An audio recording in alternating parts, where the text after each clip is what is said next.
ክፍል 1 የአዲስ አበባ ከተማ አመሰራረት።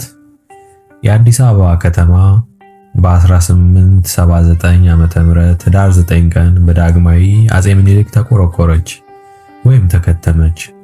በዚያን ጊዜ ይህን የመሰለ ትንቢታዊ ስም የተቀበለችበት ምክንያት ስሟ ከመልኳ ጋር የተሟላ ሆኖ በመገኘቷ አልነበረም።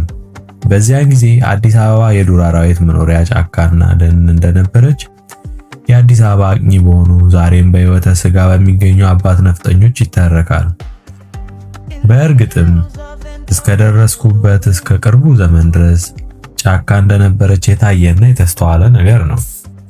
ዳግማዊ አጼ ምኒልክ ቤተ መንግስታቸውና ከተማቸው በዚያን ጊዜ እንጦጦ ወይም ዲልዲላ ይባል በነበረው ዛሬም ታሪክ በተጠቀሰ ቁጥር በማይታለፈው በሰሜናዊው አቅጣጫ በሚገኝ ተራራ ላይ ነበር።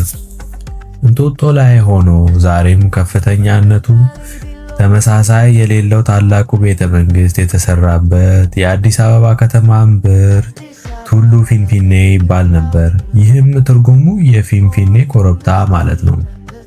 ፊንፊኔም የሚባለው እስከ ብዙ ዘመን ድረስ የአቦ ጠበል ሲባል የቆየው ከቤተ መንግስቱ ግርጌ የሚገኘው በተፈጥሮ ፍልውሃ የሚፈልቅበት ረግረግ ስፍራ ነው።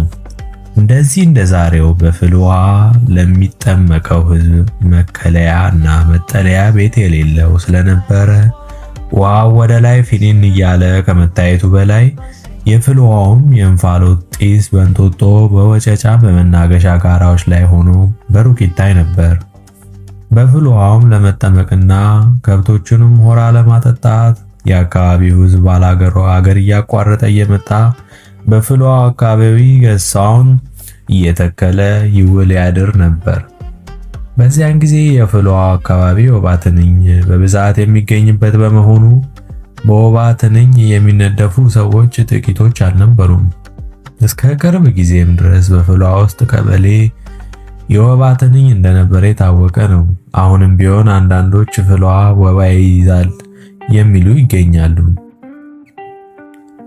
በአሁኑ ጊዜ ግን እንኳንስ በአዲስ አበባ መሃል ከተማ በወንጂና በሮቢት ቀበሌዎች እንኳን የወባ ትንኝ የሚያሰጉ ሆነዋል።